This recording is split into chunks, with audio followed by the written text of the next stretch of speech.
Women Taking the Lead, episode 182. You are in control of your life.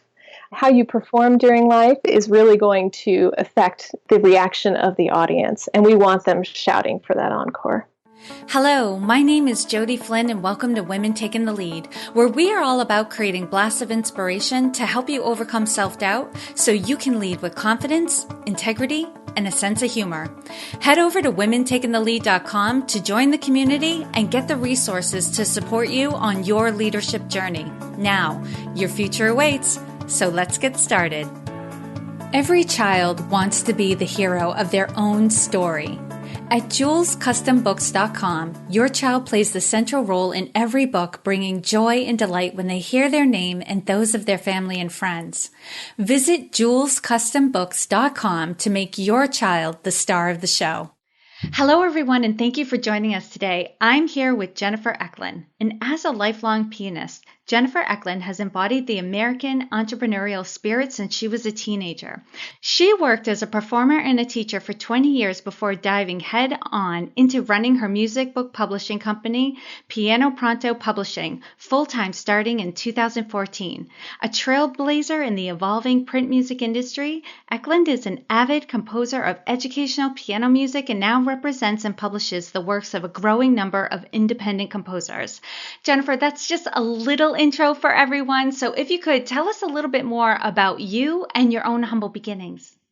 Well, first I wanted to thank you for having me on the broadcast. I hope that my story is inspirational for other budding entrepreneurs out on the scene.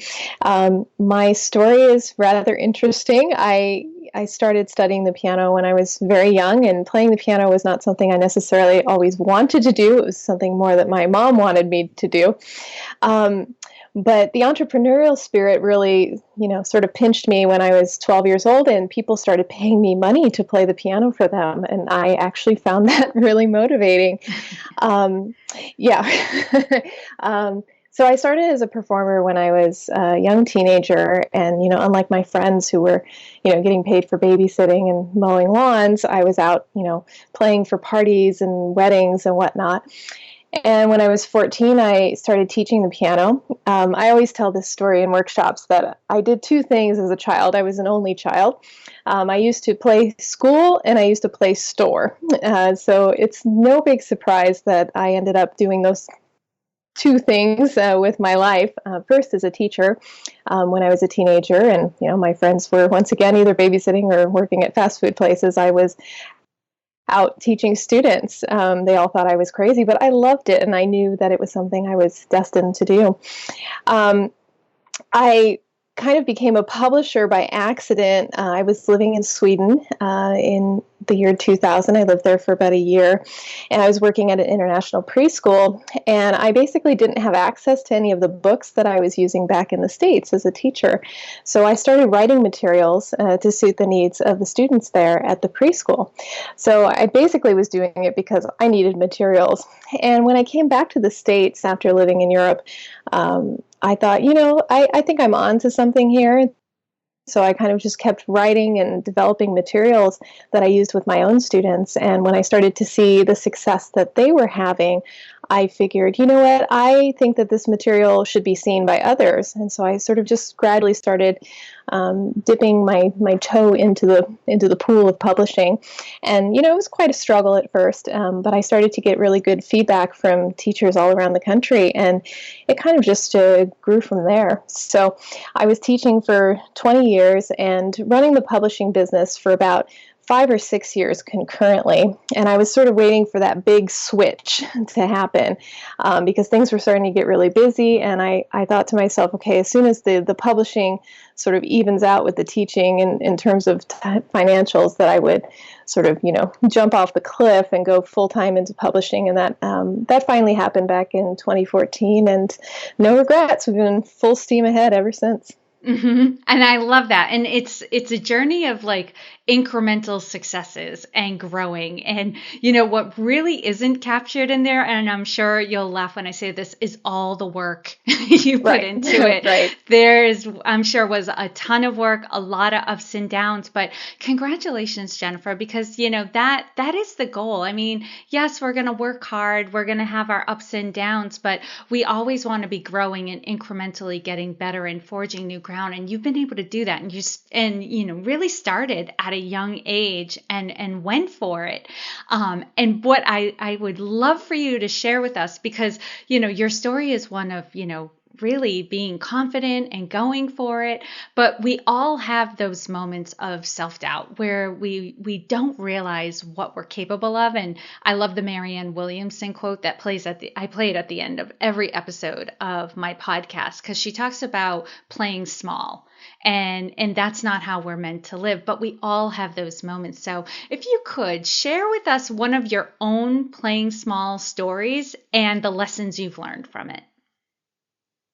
Well, I think if you ask any performer this question, they'll tell you that it isn't one moment in life.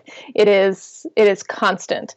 Any performer or creator, we go through sort of these small moments on a daily basis. If you're writing or you're performing, you're kind of always in that headspace of, well, was it good enough? How is this going to play into the market, et cetera.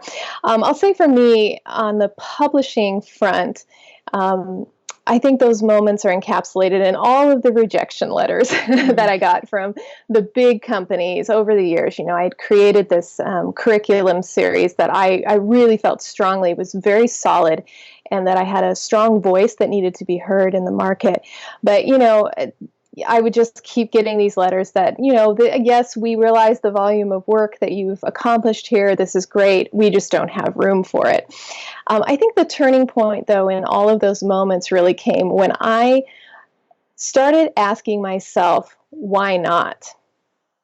And really started asking, well, if these companies can do it, why can't I just go and do this on my own?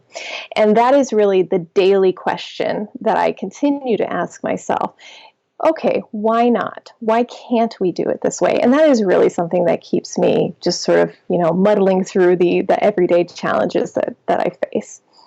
And I love that, Jennifer, because one of the follow-up questions I sometimes ask after this question is, how are you applying that to your day-to-day life? And Right. You've really taken that. And I think we can all take that question with us when we have doubts, thinking, well, I can't do that. It's the question to stop. Right.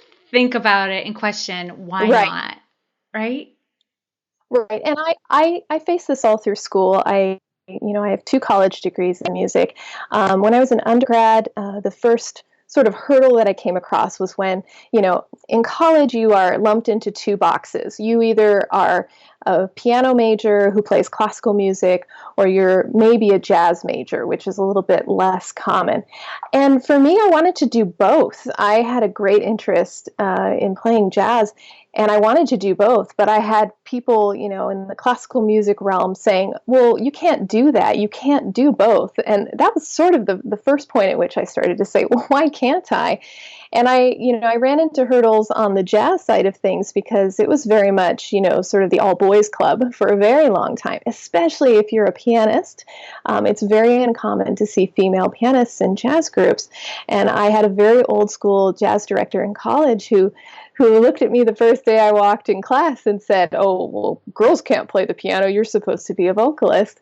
And I will say that is really the only hurdle, though, that I've come up against throughout my career in terms of being a woman in business. And I will say that, after a few years with that jazz director, I completely changed his mind because he saw my tenacity and my drive, and, he was a big puddle of mush by the end of it.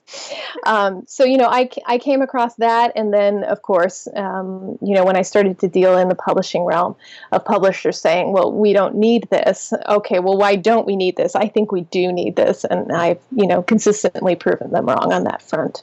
Yeah, that is so awesome. Because every now and again, someone will ask me, well, how do we change people's prejudices? Well, we do it just like that, by standing our ground, by being tenacious, by showing up. You're not going to convince somebody of your way of thinking by arguing with them and debating with them. You change their way of thinking to yours by showing them. Right. In my mind, it's just about showing up and doing the work. I don't really play into the narrative that women start at a disadvantage. It's just not part of my narrative. I don't believe that. I believe that good, solid work that matters will rise to the top, and that you just have to keep going. Mm-hmm. Yeah, we can't get too hung up on what's, why it's sometimes it's harder to be a woman, because sometimes it's harder to be a man. Let's face it. Right. Like we can Right. pull out those scenarios as well, but you can't. And I love how you said that. You just can't live by that narrative. You just got to do what you do. No. You got to follow your interests, go for your goals, and the rest of it will sort itself out.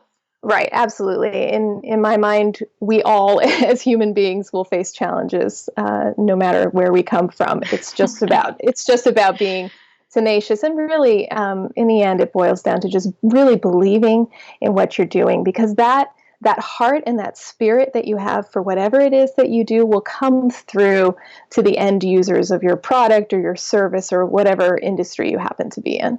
Mm-hmm. Now, Jennifer, if you could share with us another time where you had a wake-up call or an epiphany. For some people, it's like a flashbulb moment. For others, they experience it as a slow awakening and the universe sending them a lot of messages. But if you could share with us that moment and the steps you took that led to your success.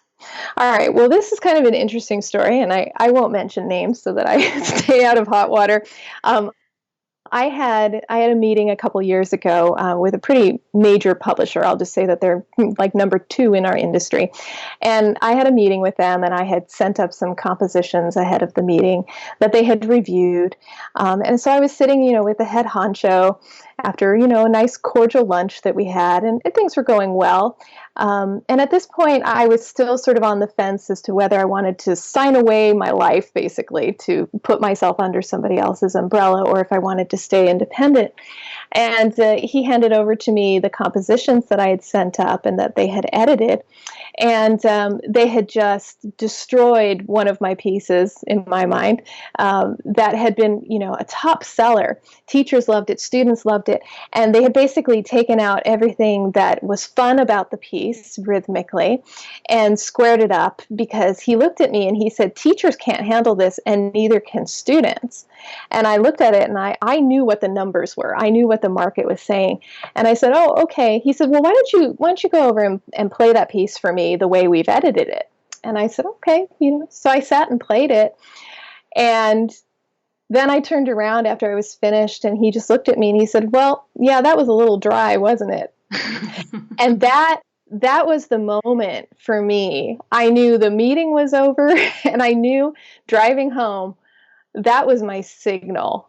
I had to stay under my umbrella because my voice mattered. And if I listened to how other people wanted to edit me, it would no longer be me. Mm-hmm. And what I love about that story, Jennifer, is you went into that meeting with an open mind. You were okay with being convinced one way or another, which way to go. You Right. were just looking for which direction should I take. If I'm going to go in this direction, it's got to be worth it. And you got directed in the complete opposite. Right. But and as disappointing maybe perhaps as that moment would be for some people, it doesn't sound like for you, but it's a clear indication of this would not honor my values.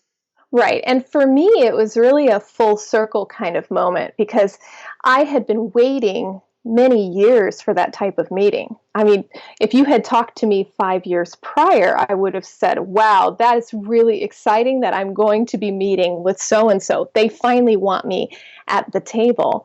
So it was interesting that I went into that meeting sort of 50-50. I was excited that I had finally arrived at that point, so to say. But what was more exciting to me in the end was the fact that I had the validation that I was on the right track. And then it was at that moment, really, that I knew it, that I had to stay on my track and just keep working. Oh, I love moments like that. And Jennifer, I'm very curious because you come from and you're in an industry that we're not really hearing a lot from, at least on this show. And I want more people who are in the music industry to come on. I just had my first, actually second guest in almost 200 interviews who is in the music industry recently. So you're just the third. But I'm curious about your leadership style, because we all lead a little bit differently. Yes, there are fundamentals to leadership. We have to be good listeners. We have to have good communication skills and build relationships.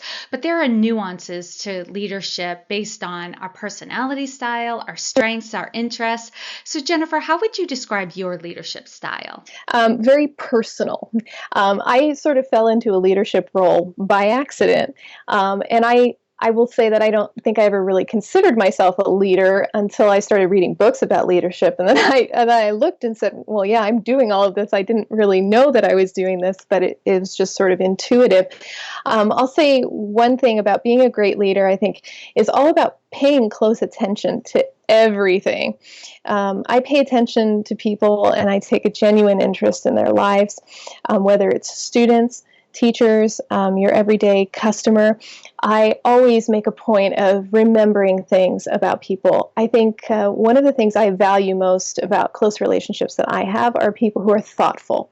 People who are thoughtful and really listen and remember things about me. When I was a teacher, I was very successful at bonding with my students because I always knew what was going on in their lives outside of their weekly piano lesson. I would remember those things, and it would always be a touch point in the lesson that, oh, by the way, how did your play audition go for you this week? And that always brought students closer to me. And then that's something that I carried into my publishing business. The publishing business can be very sterile and maybe even a little bit cold. There has been for many decades this sort of distance between, those who sit in the ivory towers and publish things and then sell them. Whereas now we've sort of entered this different realm of the industry where you do have more independent publishers like myself, where the teachers and then even the students can have direct contact with living, breathing composers, which is an amazing thing. For me as a pianist, this happened for me personally when I was a teenager. There's a new age piano composer who I really loved his music. And when I got to meet him when I was a teenager, it was like life shifting for me because, this wasn't a dead guy who wrote music 200 years ago. This is somebody living and breathing. So I know what that meant for me in terms of inspiration and just sort of giving me that motivation to keep moving forward in my studies. And so I really wanted to carry that through into my publishing business. And teachers love it. Teachers love that they have direct and instant and easy access to me if they have questions or concerns. They feel supported through my company like they don't with other companies. And then in turn, we also have direct contact with students through social media. They'll send me videos of themselves playing my pieces. And it's really awesome for them to sort of get that direct feedback right from the composer. So I think that has been a really critical element of my leadership style, and that it's all encompassing through all realms of my business. I love that. You're absolutely right that when we are thoughtful and mindful, when we're interacting with people and remember those personal things that are going on in their life and then bring it up to them later. I know when people do that with me, I'm always blown out of the water. How did you remember that? Oh my Right. gosh, because we're all so busy. I mean, that's what we're hearing. We're so busy. Right. We're so busy. We're so busy. And we know what that's like. When you're that busy, you have a hard time remembering where you put your keys. Never mind, that somebody's mother is going to be having an operation in 2 weeks and you remember to ask them about it later. Right. Those things are so touching to people that as a leader, if you're able to do that, it's gold. It just makes Right. people feel so special. Right. And I think it you have to not only remember these things, but you need to be genuine and you do need to care. Yeah. That's the even bigger part of it. I don't know how you could fake being thoughtful. I'm sure you probably can. But for me, I genuinely have great respect and compassion and everything for my customers and the teachers. I want to support them. Mm-hmm. I want them to feel as though they are part of a community, that buying a book from us is really just the first step in the process. It means very little. The more important part of the process is, the support that they get as they're using the materials. If they need help, if they need guidance, we are here for them 110%. Mm-hmm. And Jennifer, what is one thing you're working on right now that you're really excited about and want to share with us? Well, about a year ago, sort of by accident again, I had a little, I guess you could call it a little leadership summit with a few girlfriends of mine in Dallas. And we all have strong voices, and we were talking about how we would like to affect change in the piano teaching industry. And one of the things that we came up with out of this summit was that we each wanted to take on a mentoring role with somebody else in our industry. So back in July of 2015, I offered to mentor a lady I knew through social media, who was starting to compose music, and she had a real passion for it, but she was always asking me questions about notation and sort of technical things. And so I emailed her and I said, hey, would you like to sort of be my protege for a year? We'll do weekly Skype meetings, we'll look at your compositions, and we'll just kind of take it from there. So now out of that mentorship, as kind of by accident, she kind of kept bugging me. She said, why do you want to publish my pieces? We've got all these pieces that we've been writing. And it had never really been in my line of sight that I wanted to represent other people, because I was so busy writing my own stuff and chasing after my own publications. And so she kind of kept badgering me about it. And I finally gave in. I said, okay, let's give this a try. And to be honest, the only reason I didn't want to get into that is because I thought it would be an accounting nightmare. And and so I published her first few pieces, and I thought, okay, well, we can handle this. And then as soon as other people who knew me on social media, who were teachers and also composers, because those two things often go hand in hand, they started contacting me and saying, oh, I would like you to publish some pieces of mine. Okay, well, so here we are a year later, a little bit over a year later, and we've got almost 30 composers that we're representing now as part of our composers community, which is a subdivision of my company, Piano Pronto. And it's really been fantastic because, number one, we have all of these people who have different voices than I do. I definitely have a particular type of writing style, but now we've got all of these wonderful composers underneath our umbrella who have their own voices, and their voices may not have been able to, be heard by the market as easily or as successfully without coming together in this community. And for me as a publisher, because I've been through all of the hurdles of the publishing industry, I know how lousy the pay is from big companies. I really wanted to allow my composers, a better royalty situation and with more flexibility and freedom. Most publishers lock you in, and make you sign away the rights to your compositions. We don't make them do that. And so I really just wanted to create a situation for these composers that would in turn breed loyalty to us. And because they have this freedom, to basically do what they like. And if they want to publish something with us, they can. If they want to publish it elsewhere, they're free to do that. I really think that we've grown a wonderful community that I look forward to continue growing. Mm-hmm. And something I want to underscore in everything you've been sharing with us, Jennifer, is that everything you're doing had organic growth to it. It's not like Right. you started teaching piano when you were a teenager, and at that point you were like, in the next 5 years, I'm going to have a publishing company, right? Right. It was like you followed the next progression of what made Right. sense and where your interests were taking you and where your customers, where their needs were. And it all happened naturally. I think people get hung up on seeing somebody who's years ahead of where they are and go, oh my God, I have to be exactly where they are. But that might not be the next natural progression for them. They need to just, be where they are, do what they're doing very well, and then just listen for what's coming next. Yes, absolutely. I love that. Absolutely. And on Yeah. the flip side of things, Jennifer, what would you say is your biggest leadership or business challenge that you're faced with right now? Managing my own time because I need the clock to give me about 12 more hours each day just to get everything done that I need to get done. Um, I I do notice now that I've gotten, extremely busy managing other composers, that I do need to take time for myself and my own creative endeavors because I can feel it in my gut when I start to get agitated if I don't have enough creative time to go after my own projects. I set extremely high expectations for myself. And I'm a people pleaser. So sometimes, I just run out of time during the day. And also, setting aside time for myself to sort of decompress and do something away from music, which is hard to do. And recharge so you can come Yeah. back and bring your best with you. Yeah. That's Absolutely. amazing. Hmm.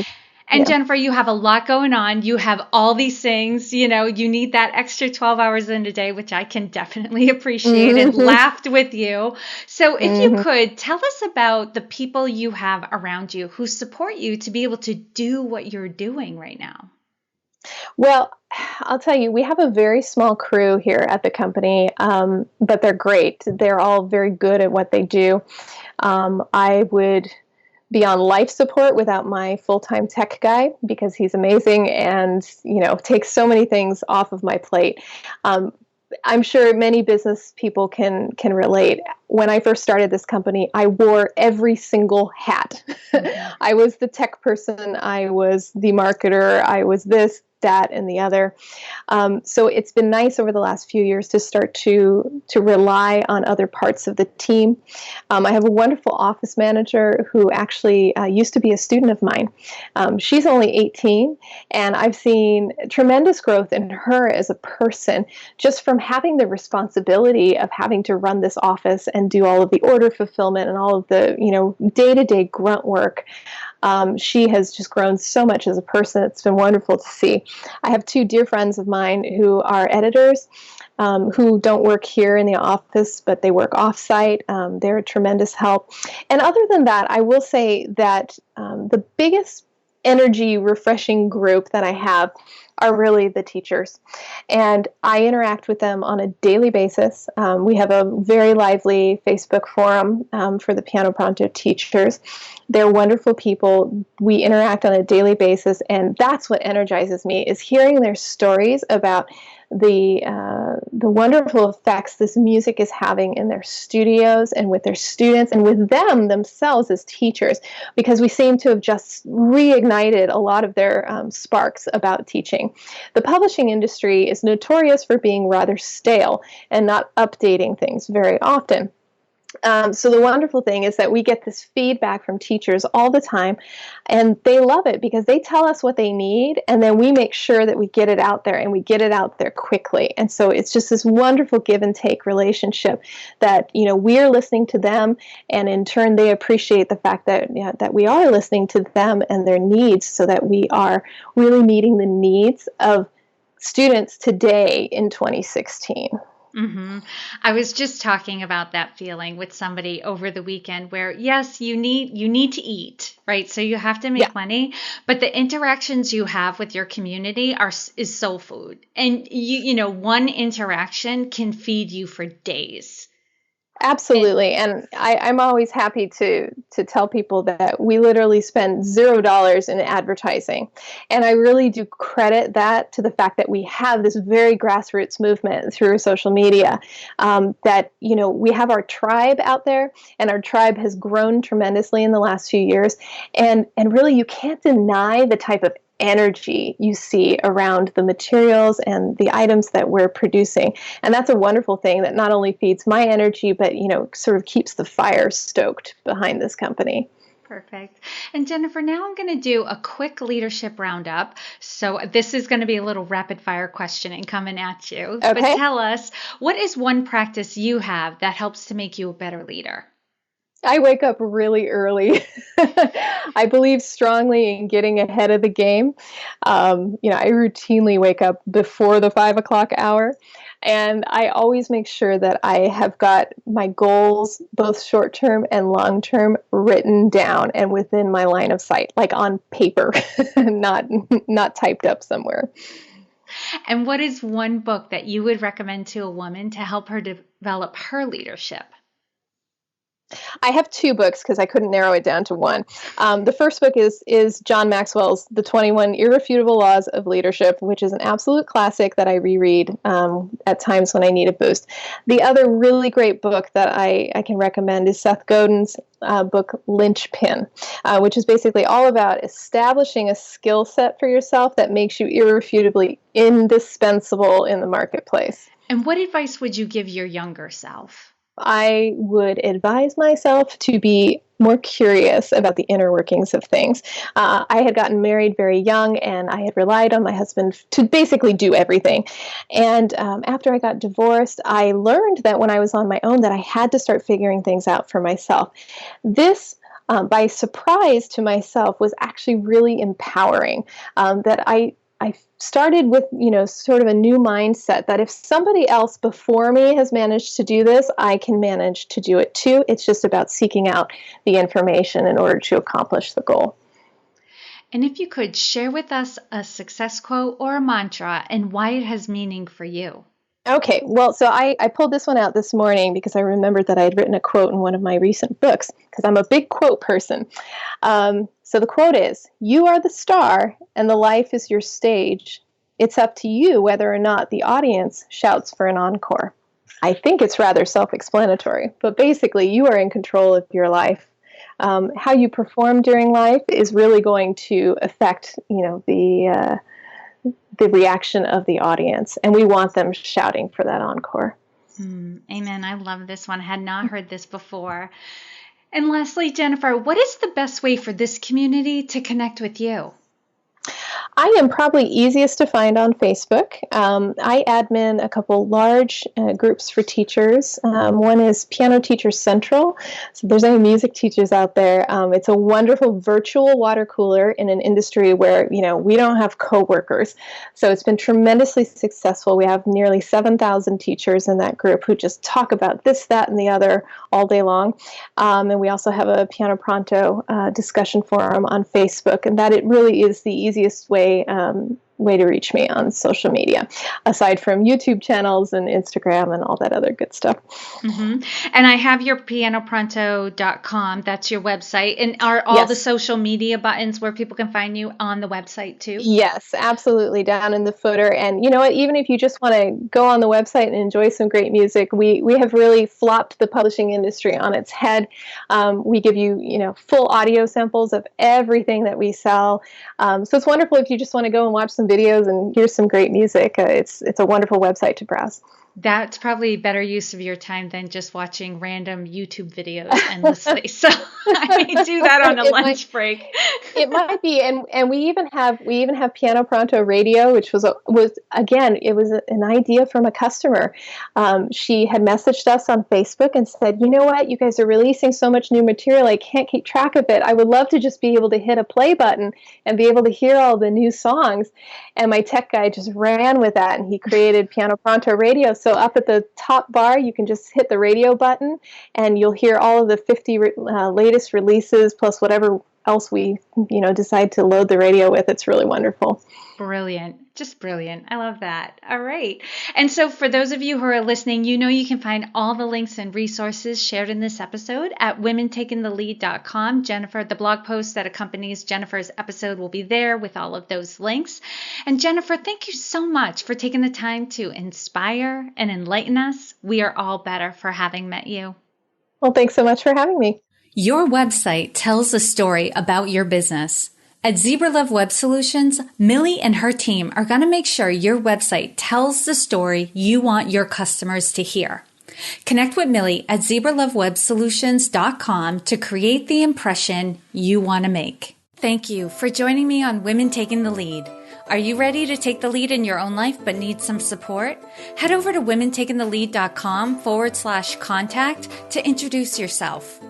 And to strengthen you on your leadership journey, I'd like to send you off with a quote from Marianne Williamson. Our deepest fear is not that we are inadequate. Our deepest fear is that we are powerful beyond measure. It is our light, not our darkness, that most frightens us. We ask ourselves, who am I to be brilliant, gorgeous, talented, fabulous? Actually, who are you not to be? You are a child of God. Your playing small does not serve the world. There is nothing enlightened about shrinking so that other people won't feel insecure around you. We are all meant to shine as children do. We were born to make manifest the glory of God that is within us. It's not just in some of us, it's in everyone. And as we let our own light shine, we unconsciously give other people permission to do the same. As we are liberated from our own fear, our presence automatically liberates others. Again, thank you for joining with me, and here's to your success.